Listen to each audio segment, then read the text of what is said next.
ចាជំរាបសួរបងប្អូនទាំងអស់គ្នាចាថ្ងៃនេះផងដែរនឹងខ្ញុំនឹងមកបង្ហាញបងប្អូនទាំងអស់គ្នាអំពីរបៀបធ្វើសង់ខ្យាចាសង់ខ្យានឹងខ្ញុំថ្ងៃនេះវាមានគ្រឿងផ្សំដូចជាចាមានពងទាចាពងទាចំនួន10គ្រាប់ហើយនឹងស្ករត្នោតនេះចំនួន4ខាំហើយមានល្ពៅចាល្ពៅយកល្ពៅចាស់ណាចំណិតល្ពៅហ្នឹងយើងចិត្តសបកវាហើយយើងហាន់វាជារាងចំណិតតូចអញ្ចឹងតោះខ្ញុំដាក់មានសណ្តែកខ្មៅសណ្តែកក្រហមចាសណ្តែកក្រហមនេះគឺយើងយកទៅត្រាំទឹកវារយៈពេល1យប់សិនឬមួយក៏6ទៅ8ម៉ោងណាតោះមកយកវាទៅស្ងោរវាឲ្យឆ្អិនហើយនឹងមានអំបិលម៉ត់ចានេះគឺស្លឹកតើយចាំទៀតគឺខ្ទិះដូងចាខ្ទិះដូងខ្ញុំប្រើខ្ទិះកំប៉ុងព្រោះអីវាងាយស្រួលហើយនឹងវាងាយរកណាគឺនៅនេះគឺពិបាករកខ្ទិះស្រស់ចឹងដាក់ខ្ទិះកំប៉ុងជំនួសវាមានចំណុះ500មីលីលីត្រណាចាហើយយើងត្រៀមកូនម៉ាងមួយមកហើយយើងគោះពងទាដាក់ទៅចាដាក់ទាំងពងក្រហមនិងសណា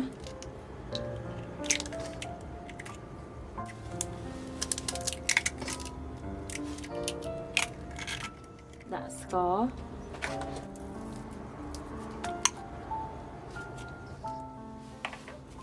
ចាដាក់ស្ករឲ្យបន្ទាប់មកយកស្លឹកតើយខ្ញុំដាក់6ស្លឹកចឹងយើងបេះវារៀងឆាយតិចមកណាបេះវាចេញជាតិហើយយើងដាក់ស្លឹកតើយហ្នឹងគឺមានប្រយោជន៍ដូចជាឲ្យវាមានក្លិនក្រអូបនិងបំបត្តិឆ្អាបរបស់ពងទាផងច្បាច់វាណាច្បាច់ឲ្យស្ករហើយនឹងពងហ្នឹងវាលាយចូលគ្នាសាច់មួយណាចាំបន្ទាប់ពីច្បាច់ស្ករហើយនឹងពងទានឹងចូលគ្នាហើយឥឡូវនេះយើងដាក់អំបិលចាអំបិលនេះ2ស្លាបព្រាកាហ្វេ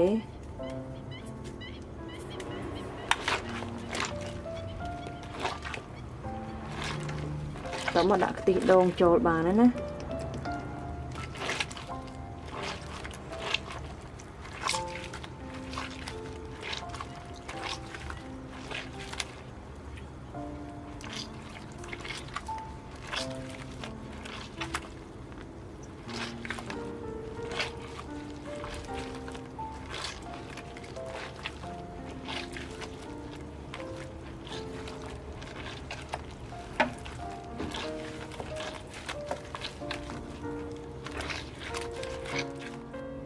ចាឥឡូវនេះយើងច្របល់វាចូលគ្រឿងហើយអញ្ចឹងយើងត្រៀមឆ្នាំងស្អាតមួយមកហើយនឹងកត្រងកាឡាល្អិតដែរដើម្បីយកមកត្រងពពុះហើយនឹងកាកតិចចេញណាដើម្បីឲ្យវាសាច់សង់ខ្យារបស់យើងនឹងវាម៉ត់ល្អ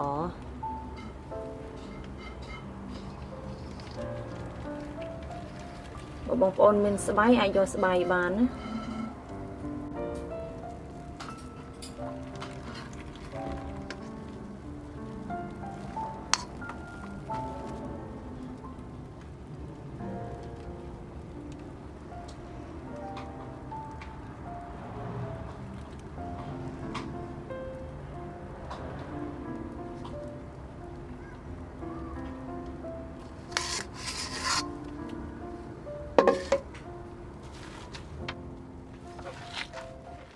ដួសពពុះវាចេញ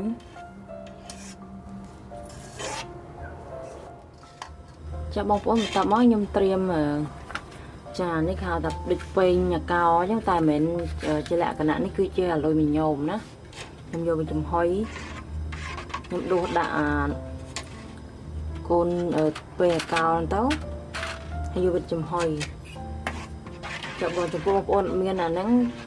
អាចយកជាថាអីក៏បានថារៀងជ្រៅសឹង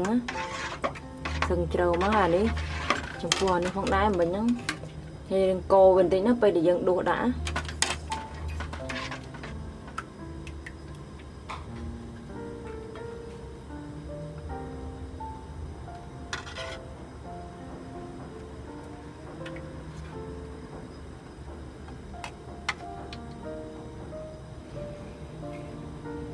ចាដាក់កុំឲ្យពេញពេញនេះព្រោះយើងនៅដាក់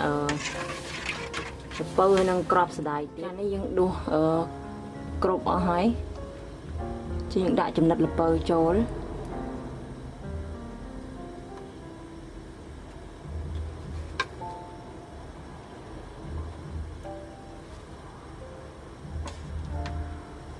ចាតិចច្រើនតាមចំណង់ចំណូលចិត្តណា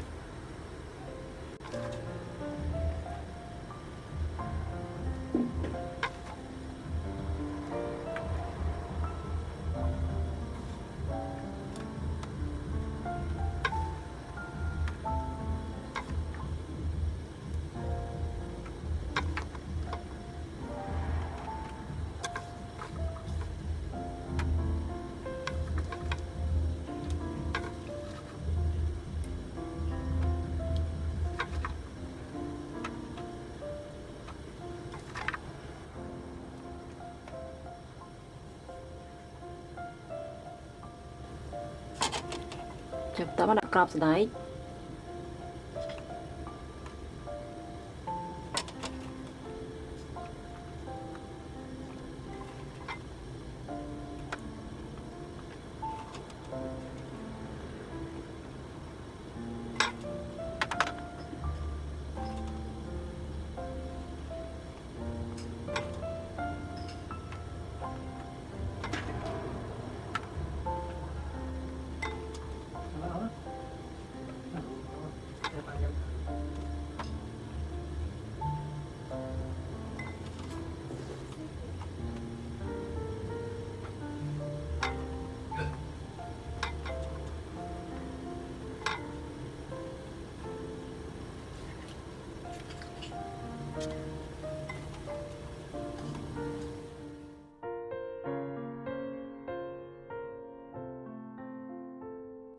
ចានេះយើងត្រៀមដាំទឹកឲ្យក្តៅសិនណាតបមកយើងដាក់អានឹងពីលើទៅ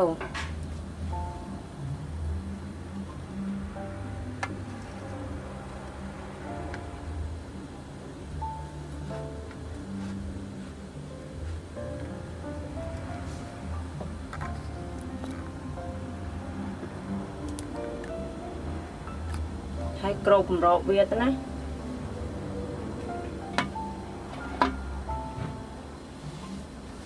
ចាគឺយើងដាក់ភ្លើងកុំខ្លាំងពេកណាដាក់ភ្លើងខ្សោយល្មមយើងអាចចំហុយរយៈពេល40នាទីដើម្បីវាឆ្អិនទៅតាមចំនួននៃការធ្វើរបស់យើង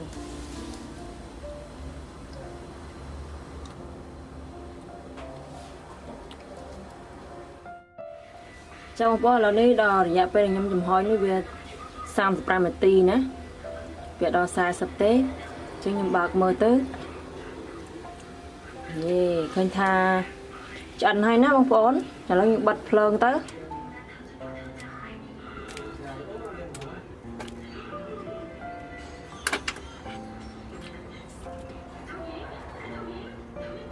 ចាឥឡូវនេះ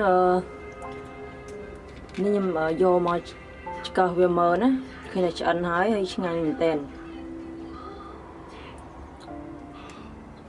ឡូវខ្ញុំទុកឲ្យវាត្រជាក់សិនណាចាំបងប្អូននេះរៀបរយហើយចាសង់ខ្យាម៉ូតថ្មីណាគឺហូបទៅធ្វើតាមខ្ញុំទៅហូបទៅឆ្ងាញ់ណានេះឥឡូវយើងភ្លក់មើល